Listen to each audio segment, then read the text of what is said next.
வணக்கம். நம்ம ஏஎம்ஆர் பில்டர்ஸில் இன்றைக்கி நம்ம 2 அப்பாயின்மெண்ட் இருந்துச்சு. ஆஃபீஸ் ஒர்க்கு நிறுத்திட்டு சரி அப்பாயின்மெண்ட்டை போய் ஃபஸ்ட்டு பார்த்துருவோம் அப்படின்னு சொல்லிட்டு பல்லடம் கிளம்பிட்டோம்.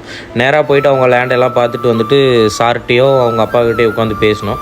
நம்மளோட கேட்லாக் கொடுத்தோம். நம்ம இந்த வருஷத்தோட அப்டேட் அதை நம்ம சார்கிட்டையும் சொல்லிட்டு வந்தோம். ஜேஎஸ்டபிள்யூ ஸ்டீலும் அல்ட்ராடெக் சிமெண்ட்டும் நம்ம கொடுக்குறோங்க சார் அப்படின்னு சொல்லிட்டு நம்ம கேட்லாக்கையும் கொடுத்துட்டு பேசிட்டு சாரும் வீட்டில் ஃபைனல் பண்ணிவிட்டு சொல்கிறோம் பிளானுக்கு ப்ராசஸ் பண்ணுங்கன்னு சொன்னார். அதை முடிச்சுட்டு நம்ம நேராக கோயம்புத்தூர் கிளம்பிட்டோம். கோயம்புத்தூரில் தான் ஒரு பெரிய டாஸ்க் ஆகிப்போச்சு. சாரோட லேண்டு ஃபார்ம் லேண்டு. நம்ம ஆஃப் ரோட் ட்ரைவ் பண்ணுற மாதிரி ஆகிப்போச்சு. வென்டோவில் ஆஃப் ரோடு போய் நம்ம ஒரு அப்பாயின்மெண்ட் பார்த்துட்டு சாரோட சைட்லாம் பார்த்துட்டு இதுக்கு என்னென்ன மாதிரி நீட் இருக்குது, நம்ம எப்படி பண்ணலாம், சாருக்கு என்ன நீட் இருக்குன்னு அவர்கிட்டையும் கேட்டுட்டு அங்கே நம்ம எல்லாமே பேசி முடிச்சுட்டு கேட்லாக்லாம் நம்ம காமிச்சோம். அதுக்கப்புறம் சாருக்காகவே நம்ம 2 கேட்லாக் எடுத்து நம்ம ஒரு 2000க்கான கேட்லாக்கும் 2200க்கான கேட்லாக்கும் கொடுத்துட்டு சார்கிட்ட எக்ஸ்பிளைன் பண்ணோம்.